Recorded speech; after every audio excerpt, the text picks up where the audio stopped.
शुरू करने वाले हैं रामचरितमानस के बाल कांड के मंगलाचरण से। और आज हम ये समझने की कोशिश करेंगे कि जो ये मंगलाचरण है, इसके जो श्लोक हैं वो हमारी जो रूटीन लाइफ है, डेली लाइफ है, और जो हमारा थॉट प्रोसेस है उसमें कैसे हमारी मदद करने वाले, हमें प्रेरित करने वाले होते हैं। और जो मानस का प्रारंभ बालकांड से होता है, वहाँ पर सबसे पहले गोस्वामी तुलसीदास जी वाणी और बुद्धि के स्वामी की वंदना करते हैं।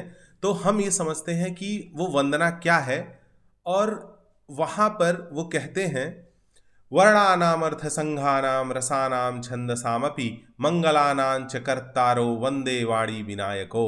इसका अर्थ है कि अक्षरों, अर्थ समूहों, रसों, छंदों और मंगल कार्यों को करने वाली सरस्वती जी और गणेश जी की मैं वंदना करता हूँ। अगर हम आधुनिक दृष्टि से देखें तो यह श्लोक हमें याद दिलाता है कि किसी भी शुभ कार्य से पहले हमें बुद्धि और वाणी की साधना करनी चाहिए, यानी उसके बारे में चिंतन मनन करना चाहिए। आज का जो दौर है, जब हम सोशल मीडिया पर शब्दों का प्रभाव आज के समय में इतना प्रभावशाली हो गया है, हमें बहुत सोच समझकर बोलने की ज़रूरत है। क्योंकि अगर हम जो शब्दों का, जो अपने वाणी का प्रभाव है, अगर हम उसका मिसयूज करेंगे तो कहीं ना कहीं वो डिलीट करने के बाद भी कुछ लोगों की स्मृतियों में, मोबाइल में डेटा के रूप में रह जाएगा।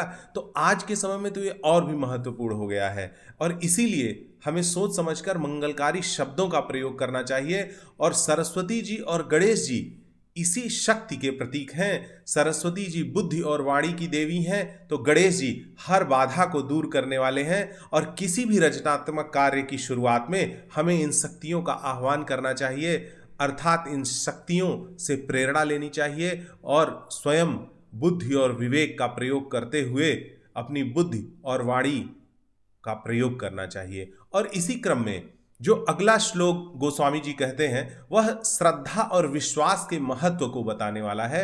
और वो कहते हैं कि भवानी शंकरो वंदे श्रद्धा विश्वास रूपिणो याभ्याम बिना न पश्यन्ति सिद्धाः स्वान्तस्थमीश्वरम।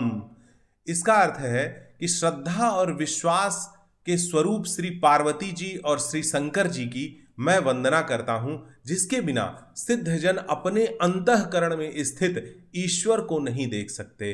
और अगर हम आधुनिक दृष्टि से इसको समझने का प्रयास करें तो मित्रों, आज का युग जो है वो तर्क और विज्ञान का है, लेकिन सफलता की राह पर चलने के लिए हमें सबसे पहले श्रद्धा और विश्वास की जरूरत पड़ती है।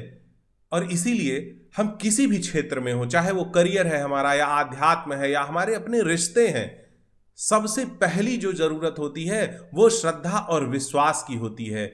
और इसीलिए यदि हम शिव और पार्वती के द्वारा दिए गए, समझाए गए इस संदेश को समझें, जहां पर श्रद्धा का अर्थ है समर्पण और विश्वास का अर्थ है एक दूसरे के प्रति जो हमारा विश्वास होता है, हमारा जो स्नेह होता है, तो उसके बिना हम अपने जो जीवन है हमारा हर क्षेत्र में, जैसा कि मैंने बताया, चाहे वो करियर है, आध्यात्म है, हमारे संबंध है, वहाँ पर हमारी सफलता अधूरी रह जाएगी। तो हम हर कठिनाई को पार कर सकते हैं श्रद्धा और विश्वास से। यदि हम किसी भी विषय को, वस्तु को, संबंध को देखें तो निस्संदेह हमें अपनी अभीष्ट की, सिद्धि की प्राप्ति होगी। और इसी के साथ जो तीसरा श्लोक गोस्वामी जी कहते हैं वो ज्ञान और गुरु की महिमा बताते हुए वो कहते हैं कि वंदे बोधमयम नित्यम गुरुम शंकर रूपिणम यमाश्रितो हि वक्रोऽपि चंद्रः सर्वत्र वंद्यते।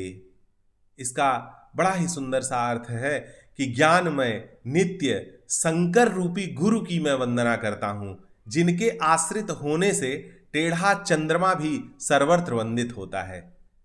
और आधुनिक दृष्टि से अगर हम इस बात को समझें तो यह गुरु का महत्व जीवन में बताता है कि जैसे हमारी जो गाड़ी है, आज हम कहीं यात्रा करते हैं तो जीपीएस पर जिस तरह से ट्रस्ट करते हैं, वैसे ही गुरु है।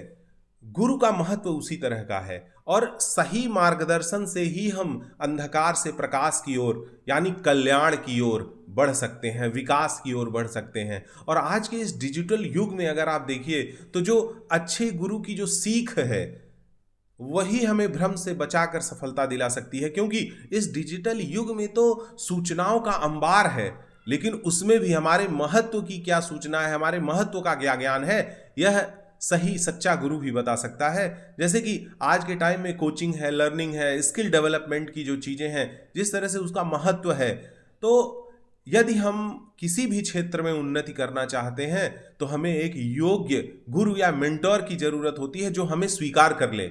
जैसे भगवान शंकर के स्वीकार करने के कारण ही उनके सिर पर विराजित चंद्रमा टेढ़ा होने पर भी सुशोभित होता है, उसी तरह से कोई गुरु हमारे अंदर बहुत सारी कमियां और कमजोरियां होते हुए भी हमें सफल कर सकता है, हमारी शोभा बढ़ा सकता है, हमारा सम्मान इस विश्व में बढ़ा सकता है।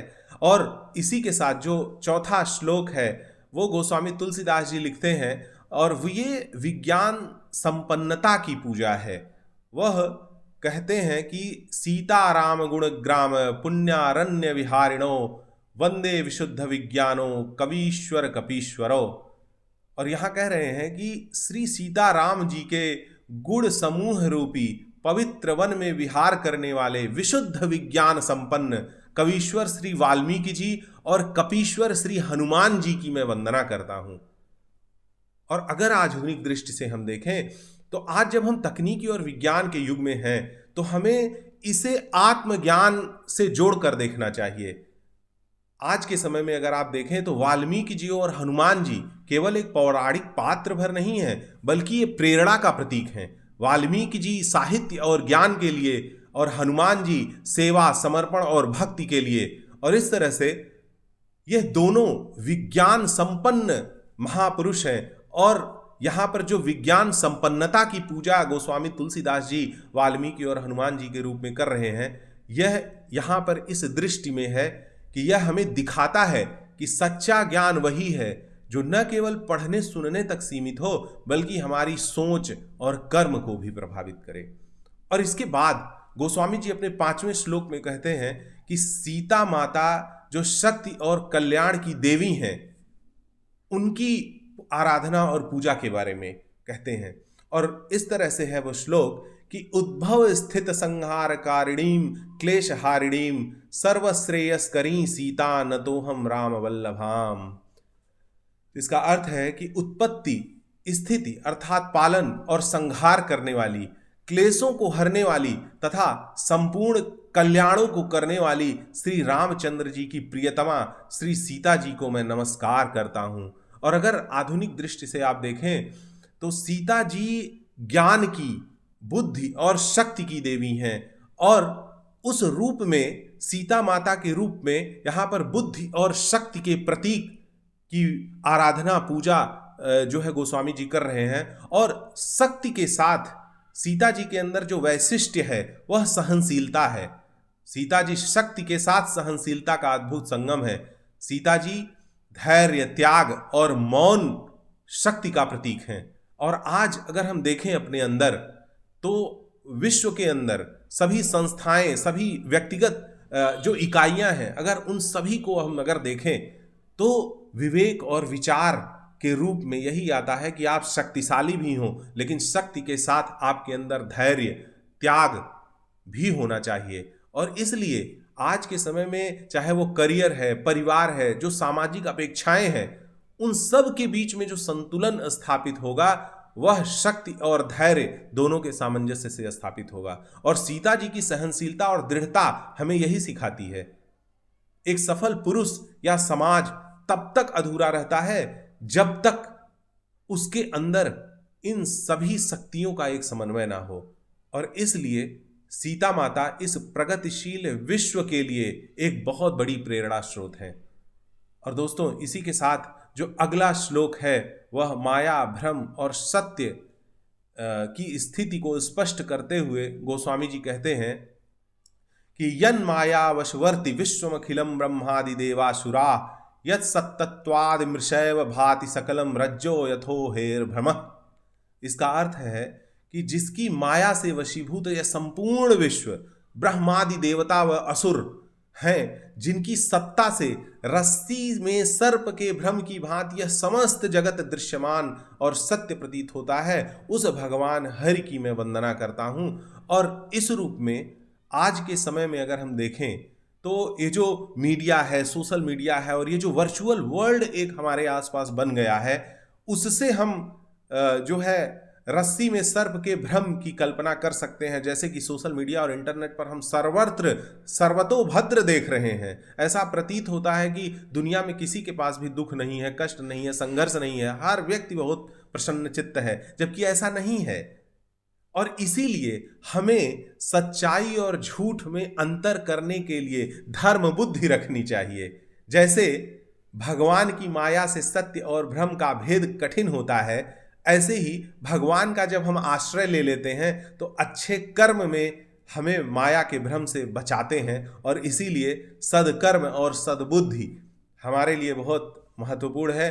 और भगवान विष्णु, भगवान हरि की वंदना के द्वारा हमें सत्कर्म और सद्बुद्धि प्राप्त होती है।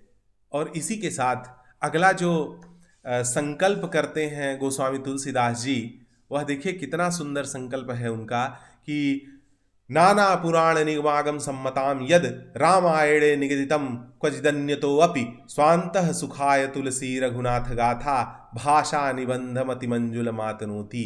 और इसके द्वारा वो कह रहे हैं कि अनेक पुराण, वेद, अन्य सभी शास्त्रों से प्रमाणित श्री राम जी की कथा को तुलसीदास अपने अंतःकरण के सुख के लिए अत्यंत मनोहर भाषा में विस्तृत कर रहे हैं। और आज की जो दृष्टि है, अगर उससे हम यह समझें तो आज हर व्यक्ति को अपनी जो लाइफ जर्नी है उसको स्पेशल मानकर उसको एक्सप्रेस करना चाहिए, उसको लिखना चाहिए, उसको अभिव्यक्त करना चाहिए और उसको विशेष बनाने का प्रयास करना चाहिए। जिस तरह से गोस्वामी तुलसीदास जी वाल्मीकि रामायण जैसी महान काव्य के होते हुए भी श्री रामचरितमानस लिख रहे हैं और वो कह रहे हैं स्वांतः सुखाय तुलसी रघुनाथ गाथा। तो सोशल मीडिया पर जब हम कोई विचार रखते हैं, कोई भी सृजनात्मक कार्य करते हैं, तो हमें वहाँ पर गोस्वामी जी की यह बात कितनी प्रेरणा देती है कि हमें उसको कितने सही दिशा में प्रस्तुत करना चाहिए, कितना सदुपयोग ऐसी चीज़ों का करना चाहिए। और हम ये नहीं जानते कि विश्व में आने वाले भविष्य में वह कितनी मानवता की रक्षा, सनातन धर्म की रक्षा, समाज की रक्षा के लिए कितना महत्वपूर्ण कंट्रीब्यूशन हमारी तरफ से हो सकता है। तो दोस्तों, ये जो मंगलाचरण है और इसमें जो आपने सभी ये 7 श्लोक सुने हैं मुझसे, इन सभी का जो एक कलेक्टिव जीवन प्रबंधन के लिए जो एक कलेक्टिव लेसन है इनसे, वो हमको मिलता है। पहला है सही शुरुआत, किसी भी काम की शुरुआत बुद्धि और विवेक से करना चाहिए। दूसरा है श्रद्धा और विश्वास, बिना श्रद्धा और विश्वास के किसी भी कार्य में सफलता असंभव है। तीसरा है सही मार्गदर्शन, गुरु और ज्ञान का महत्व समझना चाहिए हमें। चौथा है शक्ति और सहनशीलता, सीता माता से धैर्य और शक्ति और सहनशीलता यह सब सीखना चाहिए। और अंतिम है सत्य और भ्रम के बीच में निरक्षीर विवेक होना चाहिए। इस डिजिटल वर्चुअल विश्व में हमें सच्चाई की पहचान बड़े ही विवेक से करना चाहिए। तो आइए रामचरितमानस के इस गहरे ज्ञान को हम अपने जीवन में उतारें, लोगों को भी प्रेरित करें। तो दोस्तों, मेरा विश्वास है कि आज का यह पहला जो मंगलाचरण का जो अध्याय है उसके बारे में जो मेरी बातें हैं वो आपको बहुत अच्छी लगी होंगी। और आपको ये कैसा लगा मुझे ज़रूर बताइएगा। इस चैनल को लाइक, शेयर और सब्सक्राइब करिए।